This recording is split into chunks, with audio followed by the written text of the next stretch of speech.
महाराणा प्रताप अकबर जैसे प्रबल शासक के सामने टिक कैसे सके, उसका मुख्य कारण था उनका चरित्र बल।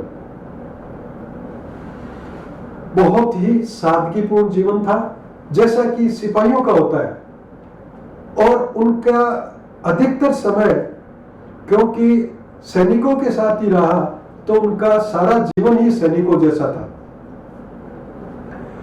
उन्होंने करीब 7 वर्ष तक तो एक लोहार के घर पे बिताया है।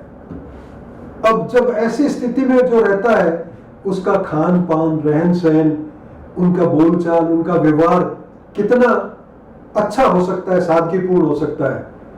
सादगीपूर्ण जीवन, अदम्य उत्साह, कभी उत्साह में कमी नहीं आई। बार बार अकबर आक्रमण कर रहा है, इसलिए मैं क्यों नहीं अकबर की अधीनता स्वीकार कर लूं, कभी उनने सपने में भी नहीं सोचा। और ऐसा परिश्रम कि कभी थके नहीं, लगातार लड़ते रहे, करते रहे। इस चारित्रिक विशेषता के कारण से प्रजा और सेना दोनों का ही उनको पूरा विश्वास हासिल था।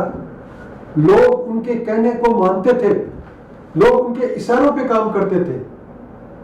दूसरी बात थी, उनका जो क्षेत्र था वो ऐसा सुरक्षित क्षेत्र बन गया जिसमें परिंदा भी कोई नुकसान नहीं कर सकता। ऐसे क्षेत्र में अगर कोई आने का प्रयास भी करे तो उनकी जो संचार व्यवस्था थी, जो गुप्तचर व्यवस्था थी, वो भी इतनी गजब की थी कि किसी भी मार्ग के समीप कोई पहुंचता दिखता और भील लोग अपनी कोड इशारों से तुरंत समाचार हो जाता था और आगे जो भी सेना वहां होती थी वो तैयार हो जाती थी। ये भी एक कारण रहा।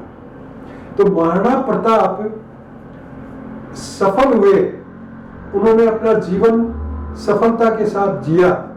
उन्होंने ऐसे समय में ऐसे प्रबल शत्रु के साथ मुकाबला किया जबकि पूरा हिंदुस्तान उनकी शरण में, उसकी शरण में जा चुका था। क्यों, साधारण बात नहीं है।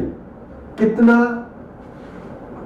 बड़ा, कितनी बड़ी चुनौती थी उनके सामने, उस चुनौती को उन्हें सहज स्वीकार किया। महाराणा प्रताप की इस विशेषता के कारण से, महाराणा प्रताप के इन सत्प्रयासों के कारण से, महाराणा प्रताप की सेना की जो उनके प्रति निष्ठा थी, उसके कारण से यह सब संभव हो सका।